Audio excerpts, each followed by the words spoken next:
नमस्कार, आप देख रहे हैं न्यूज 18 इंडिया। आपके साथ मैं हूं रवि ठाकुर। इनकम टैक्स विभाग की टीम ने यूपी में समाजवादी पार्टी के एमएलसी पुष्पराज जैन के ठिकानों पर छापेमारी की है। आयकर विभाग ने कन्नौज, कानपुर समेत देश में 50 जगहों पर छापेमारी की है। पुष्पराज जैन ने हाल में समाजवादी इत्र लॉन्च किया था, जिसमें अखिलेश यादव भी शामिल हुए थे। यही नहीं, आयकर विभाग ने इत्र कारोबारी मलिक मियां के ठिकानों पर भी छापेमारी की है। मलिक मियां के दिल्ली और कन्नौज के ठिकानों पर छापे मारे गए। इसके अलावा अंबेडकर नगर में भी एक गुटखा कारोबारी हाजी नसीम के ठिकानों पर छापे मारे गए हैं। देश के अलग अलग 50 जगहों पर आयकर विभाग की ये बड़ी कार्रवाई चल रही है। कानपुर से छापेमारी का यह सिलसिला शुरू हुआ था और अब यह मुंबई तक पहुंच गया है। कन्नौज इत्र के लिए ये राजधानी है, सुगंध की राजधानी है। जिस तरीके से फ्रांस में ग्रास या ग्रासे कहे, वो वहाँ की फ्रेंच कैपिटल, परफ्यूम कैपिटल मानी जाती है। फ्रांस में परफ्यूम कैपिटल अगर है कोई, तो कोई ग्रासे कहता है, कोई ग्रास कहता है। ये कन्नौज शहर, कन्नौज क्षेत्र समाजवादियों से बहुत जुड़ा हुआ क्षेत्र है। यहाँ का अगर इतिहास उठा करके देखेंगे तो यहाँ का इतिहास भाईचारे का रहा है, सौहार्द का इतिहास रहा है। और इत्र कोई आज से नहीं बन रहा है, बहुत वर्षों से यहाँ इत्र बन रहा है। इत्र के कारोबार से न केवल व्यापारी जुड़े हैं जो व्यापार करते हैं, यहाँ के बड़े पैमाने पर किसान भी जुड़े हैं। किसान के जुड़े होने से और कारोबार से व्यापारियों का, और व्यापार से न केवल कन्नौज उत्तर प्रदेश बल्कि देश के अन्य कारोबार भी इस कारोबार से जुड़े हुए हैं। दिल्ली से जब भी भारतीय जनता पार्टी का लखनऊ में, यूपी में कार्यक्रम होता है, लगता यह है कि साथ अपने इन विभागों को भी बुलाते हैं, साथ ला करके या निर्देश दे करके उनको यहां लाया जाता है और लगातार छापे पड़ रहे हैं। पिछले कई दिनों से और पिछले महीने से ये सूचनाएं आ रही थी कि समाजवादियों के ऊपर छापे पड़ेंगे। कई बार अखबारों में भी छोटी छोटी बड़ी बड़ी खबरें पढ़ने को मिलती थीं कि समाजवादी लोगों के यहाँ छापे पड़ेंगे। और इधर 2 हफ्ते से लगातार देख रहे हैं कि समाजवादी पार्टी से जुड़े हुए लोगों के ऊपर छापे पड़ रहे हैं।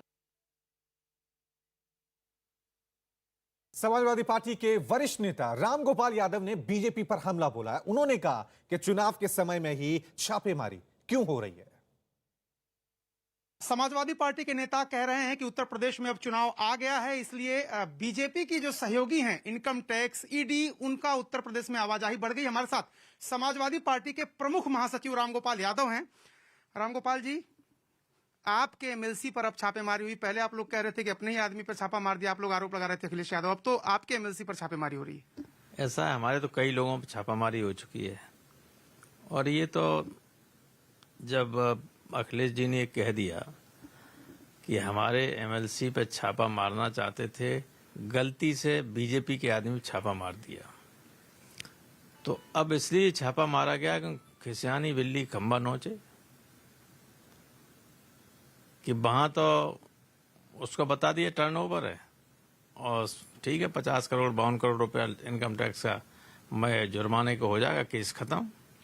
जिसको लेके प्रधानमंत्री जी तक ने, गृह मंत्री जी तक ने अपनी मीटिंगों में क्या क्या नहीं कहा, और आदमी बीजेपी का था। ये तो सब दूसरों पर डालने वाले हैं।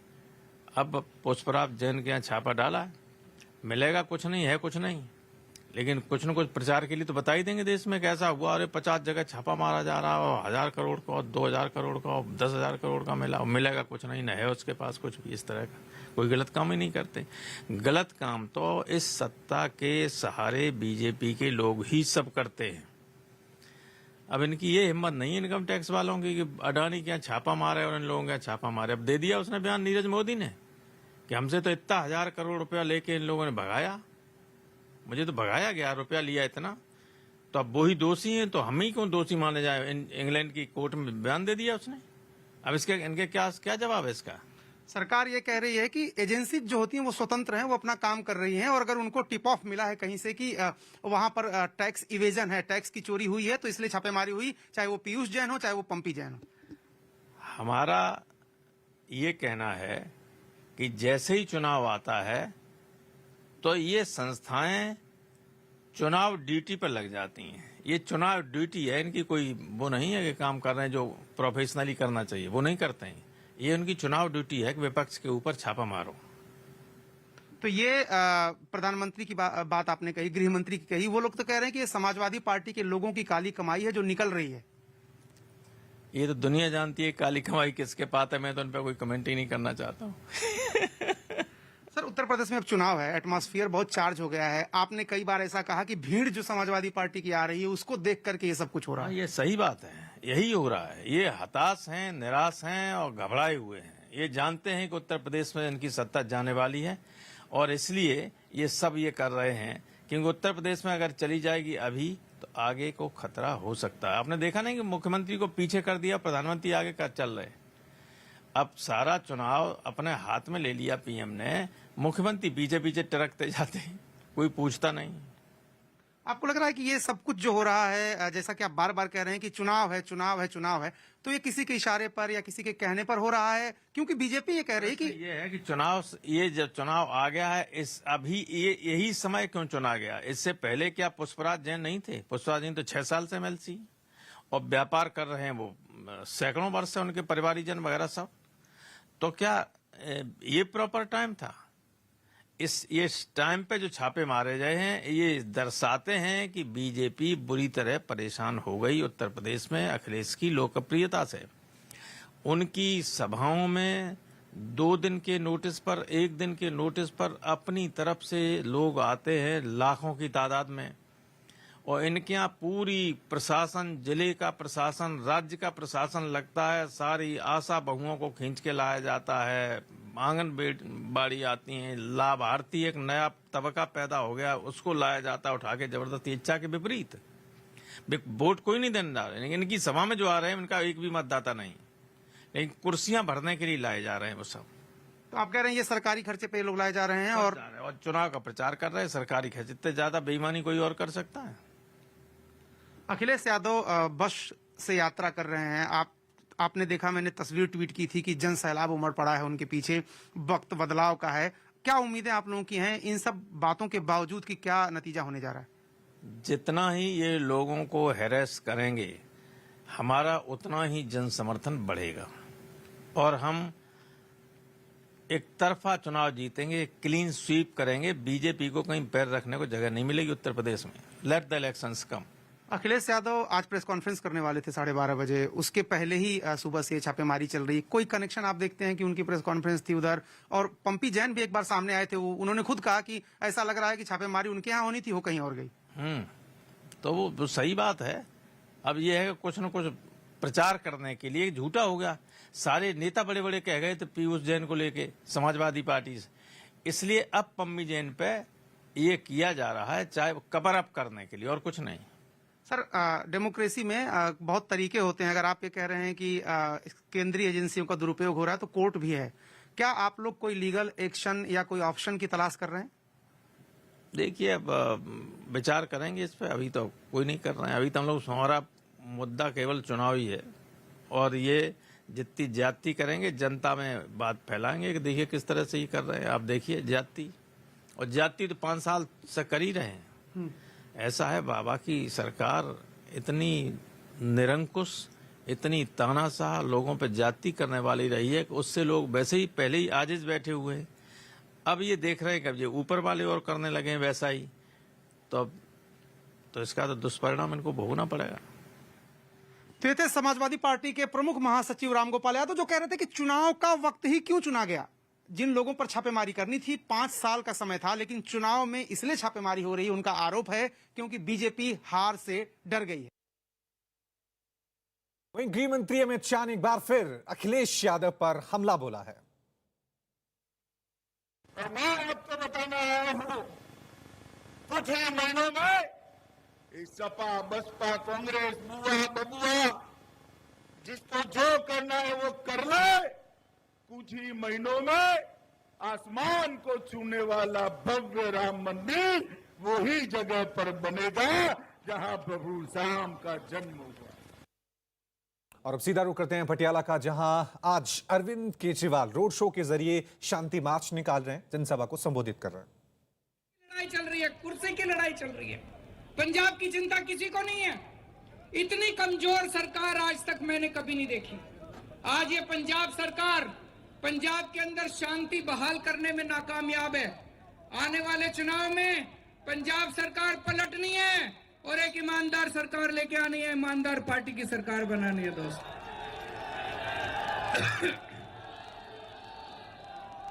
आज यहाँ हजारों लोग जो आप आए हैं, आप सब लोग पंजाब की उम्मीद हैं, आप सब लोग हमारी उम्मीद हैं। आप सब लोगों का तहे दिल से शुक्रिया अदा करना चाहता हूं कि आपने इतने कम समय में, हमने 3 दिन पहले आह्वान किया था, इतने कम समय में इतनी बड़ी संख्या में आप सब लोग आए। यही पंजाब की सबसे बड़ी ताकत है। इसी वजह से हमें उम्मीद है कि पंजाब की शांति और पंजाब का भाईचारा कोई भी ताकत खत्म नहीं कर सकती। भारत माता की इनकलाब।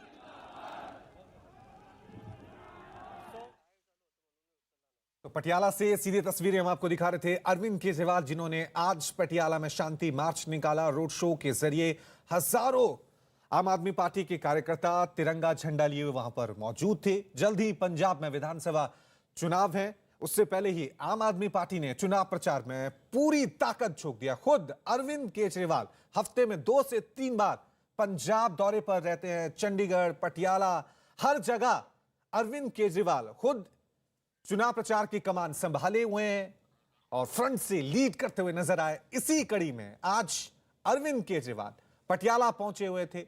पटियाला में थोड़े दिन पहले ही एक ब्लास्ट भी हुआ है। तो शांति मार्च आज अरविंद केजरीवाल की तरफ से निकाला गया। ये शांति मार्च और रोड शो की तस्वीरें हम आपको दिखा रहे हैं, किस तरह से अरविंद केजरीवाल पटियाला की सड़कों पर ये रोड शो करते हुए, शांति मार्च निकालते हुए नजर आए। अरविंद केजरीवाल के साथ भगवंत मान भी नजर आए। इससे पहले उन्होंने जनसभा को संबोधित किया और जिस तरह से विधानसभा चुनाव में आम आदमी पार्टी चुनाव प्रचार करती हुई नजर आ रही है, साफ इससे संकेत मिल रहे हैं कि एक बार फिर पंजाब विधानसभा चुनाव में त्रिकोणीय मुकाबला जबरदस्त यहां पर होने वाला है। सीधे तस्वीरें पंजाब के पटियाला से हम आपको दिखा रहे हैं। और इस वक्त बड़ी खबर आपको बता दें, कपड़ों पर जीएसटी की दर 5% ही रहेगी। कपड़ों पर 12% जीएसटी का प्रस्ताव था, लेकिन जीएसटी काउंसिल ने इस प्रस्ताव को टाल दिया है। कपड़ों पर अब जीएसटी की जो दर है वो 5% ही रहेगी। इससे पहले यह कहा जा रहा था कि शायद 5% से बढ़ाकर इसे 12% किया जाए, लेकिन फिलहाल जीएसटी काउंसिल ने इस प्रस्ताव को टाल दिया है और अब कपड़ों पर जो जीएसटी की दर है वो 5% ही रहेगी। ये बड़ी खबर सामने आ रही है। इस खबर पे और ज्यादा जानकारी के लिए सीधा रुख करते हैं मेरे सहयोगी विक्रांत का। विक्रांत, क्या कुछ जानकारी मिल पा रही है?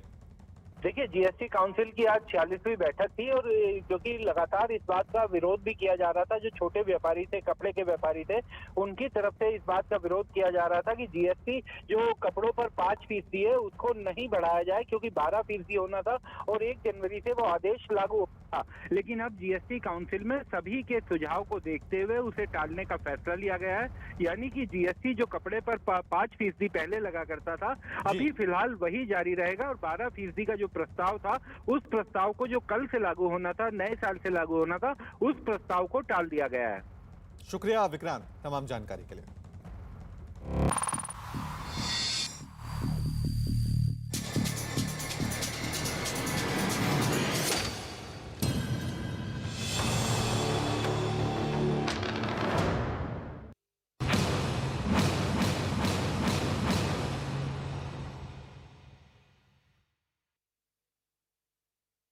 आज साल का आखिरी दिन है। इस मौके पर लोग पार्टी मनाने के मूड में हैं, लेकिन कोरोना का खौफ भी साथ में है। देश में कोरोना की रफ्तार नॉन स्टॉप जारी है। सिर्फ 72 घंटे में नए केसों की संख्या 2 गुनी हो गई है। ऐसे में नए साल को देखते हुए कई राज्य सरकारें पाबंदियां भी लगा चुकी हैं और लगा रही हैं। कोरोना पर कई राज्यों ने नई गाइडलाइंस भी जारी कर दी हैं। तो आज साल 2021 का आखिरी दिन है, लेकिन जैसा हर साल होता है, लोग पार्टी बनाने के मूड में हैं, लेकिन इस पार्टी के मूड के साथ साथ कोरोना का खौफ भी बना हुआ है, क्योंकि देश में कोरोना की रफ्तार पिछले कई हफ्तों से लगातार बढ़ती हुई नजर आ रही है। सिर्फ 72 घंटे में ही आपको बता दें, नए केसों की संख्या जो है वो 2 गुनी हो गई है। वहीं कोरोना का जो नया वेरिएंट है ओमिक्रॉन, उसकी संख्या भी भारत में लगातार बढ़ती जा रही है। तस्वीरें हम आपको दिखा रहे हैं देश के अलग अलग शहरों और राज्यों की। दिल्ली, महाराष्ट्र, गोवा, उत्तर प्रदेश, हिमाचल प्रदेश, ये वो प्रदेश हैं जहां पर नए साल का जश्न काफी धूमधाम से मनाया जाता है। गोवा, हिमाचल प्रदेश की बात करें तो देश भर से सैलानी यहां पर नए साल का जश्न मनाने पहुंचते हैं। हालांकि हिमाचल प्रदेश की बात करें, गोवा की बात करें तो वहां पर किसी तरह से जश्न पर कोई रोक नहीं लगाई गई है। लेकिन दिल्ली और महाराष्ट्र की बात करें तो यहां पर सरकार की तरफ से गाइडलाइंस नए साल के जश्न को लेकर जारी कर दी गई। देश में कोरोना के केस 3 दिन में 2 गुने हो गए। आज देश में कोरोना के 16,764 नए केस सामने आए, जबकि 24 घंटे में 220 लोगों की मौत भी हो गई है। पिछले 24 घंटे में कोरोना के मामले भी बढ़कर 1000 आपको बता दें 270 हो गए। कोरोना के बढ़ते खतरे से बेपरवाह लोग भी कोरोना के नियमों को तोड़ते हुए दिखाई दे रहे हैं। नए साल का जश्न मनाने के लिए गोवा और शिमला समेत कई जगहों पर सैलानियों की भारी भीड़ दिखाई दे रही है। देश में ओमिक्रॉन से पहली मौत हुई है। बताया जा रहा है कि उदयपुर में 73 साल के बुजुर्ग की मौत ओमिक्रॉन की वजह से हुई है। बुजुर्ग में ओमिक्रॉन के वेरिएंट की पुष्टि 25 दिसंबर को हुई थी।